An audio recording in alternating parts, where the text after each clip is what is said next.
Pertanyaan yang sering diajukan tentang sistem peradilan pidana Jepang.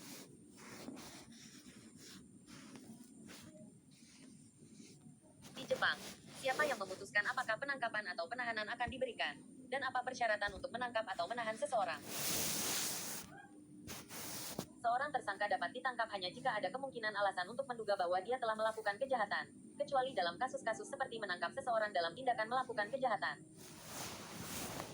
Penangkapan harus berdasarkan surat perintah yang dikeluarkan oleh hakim, yang independen dari otoritas penyidikan dan tidak terlibat dalam penyidikan.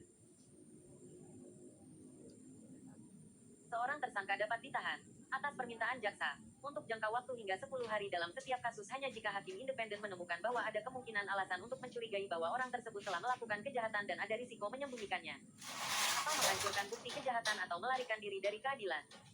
Jangka waktu penahanan dapat diperpanjang hingga 10 hari hanya jika hakim menemukan bahwa ada keadaan yang tidak dapat dihindari.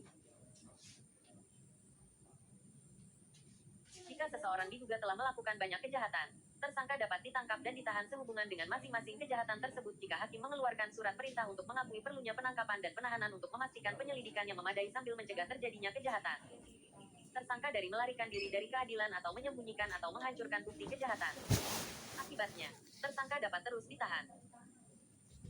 Dapatkah jaksa menangkap dan menghukum seseorang hanya berdasarkan keputusan mereka ketika tidak ada kemungkinan penyebab untuk mencurigai dilakukannya kejahatan?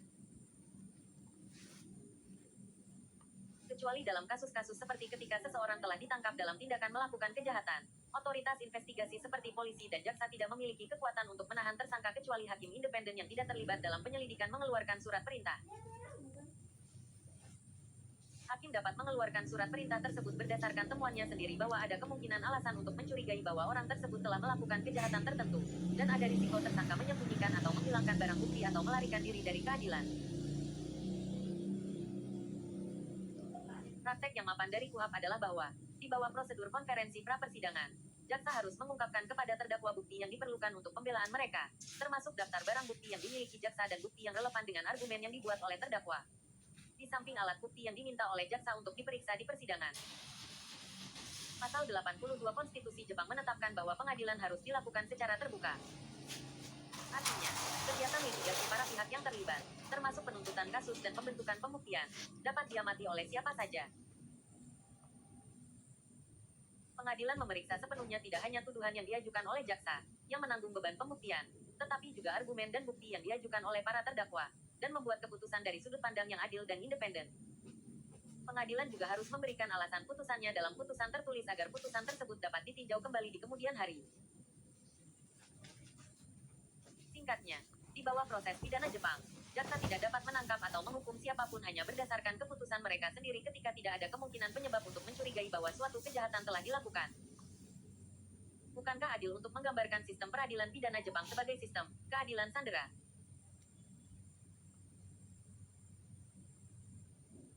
Kritikus terhadap sistem peradilan pidana Jepang sering menggunakan istilah keadilan sandera untuk menggambarkan sistem Jepang berdasarkan klaim mereka bahwa sistem Jepang berusaha untuk memaksa pengakuan dari tersangka atau terdakwa dengan menahan mereka untuk jangka waktu yang lama dan dengan menolak untuk dengan mudah memberikan jaminan selama mereka menyangkal tuduhan atau tetap diam. Sebaliknya, sistem peradilan pidana Jepang tidak memaksakan pengakuan dengan menahan tersangka dan terdakwa secara berlebihan. Oleh karena itu, sama sekali tidak tepat untuk mengkritik sistem Jepang sebagai sistem keadilan sandera. Di Jepang, ada persyaratan dan prosedur ketat yang diatur dalam undang-undang terkait penahanan tersangka dan terdakwa, dengan mempertimbangkan jaminan hak asasi manusia.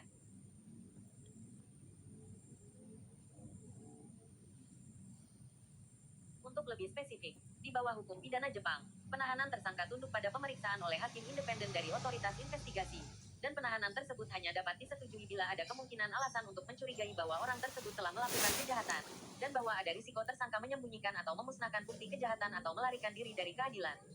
Tersangka dapat mengajukan banding terhadap keputusan hakim untuk menahan mereka. Sama halnya dengan penahanan terhadap orang-orang yang didakwa. Orang yang didakwa dapat diberikan jaminan oleh pengadilan hakim kecuali keadaan luar biasa berlaku, seperti adanya risiko menyembunyikan atau menghancurkan bukti kejahatan. Keputusan pengadilan atau hakim tentang penahanan atau jaminan tersangka dan orang-orang yang didakwa dibuat sesuai dengan ketentuan hukum yang diatur dalam Kitab Undang-Undang Hukum Acara Pidana, dengan mempertimbangkan fakta dan keadaan khusus dari setiap kasus, sehingga mencegah penahanan yang tidak perlu. Dalam praktek, Sistem peradilan pidana Jepang tidak memaksakan pengakuan dengan menahan tersangka dan terdakwa secara berlebihan, sehingga tidak akurat sama sekali untuk menuduh sistem Jepang sebagai sistem peradilan sandera. Benarkah tersangka ditahan untuk waktu yang lama di Jepang? Jangka waktu maksimum penahanan tersangka setelah penangkapan mereka sampai keputusan apakah akan mendakwa mereka atau tidak adalah 23 hari dalam satu kejahatan, terlepas dari kompleksitas atau keseriusan kejahatan, atau kebutuhan untuk penyelidikan ekstensif. Selain itu, tersangka dapat mengajukan banding atas keputusan hakim untuk menahan mereka atau memperpanjang masa penahanan. Demikian pula, penahanan orang yang didakwa diberikan hanya jika pengadilan, hakim menemukan risiko menyembunyikan atau menghancurkan bukti kejahatan, atau melarikan diri dari keadilan. Jaminan dapat diberikan oleh pengadilan, hakim kecuali keadaan luar biasa berlaku, seperti adanya risiko menyembunyikan atau menghancurkan bukti oleh terdakwa.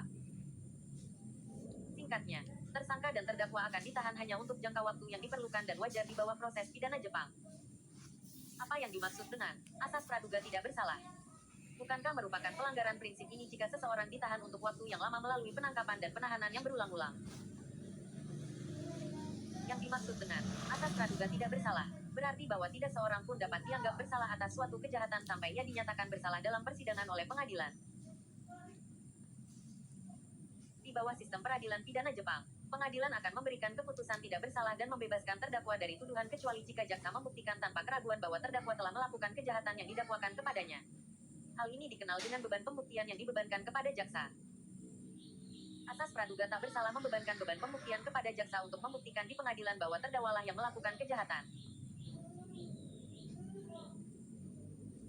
Dalam setiap kasus, permintaan penangkapan atau penahanan hanya diberikan jika hakim atau pengadilan mengeluarkan surat perintah setelah memeriksa terlebih dahulu apakah kasus tersebut memenuhi persyaratan yang diperlukan, seperti kemungkinan penyebab untuk menduga dilakukannya kejahatan dan perlunya penahanan. Tersangka dalam tahanan untuk mencegahnya menyembunyikan atau memusnahkan barang bukti atau melarikan diri dari keadilan. Ini tidak berlaku untuk kasus penangkapan seseorang dalam tindakan melakukan kejahatan. Kurung tutup.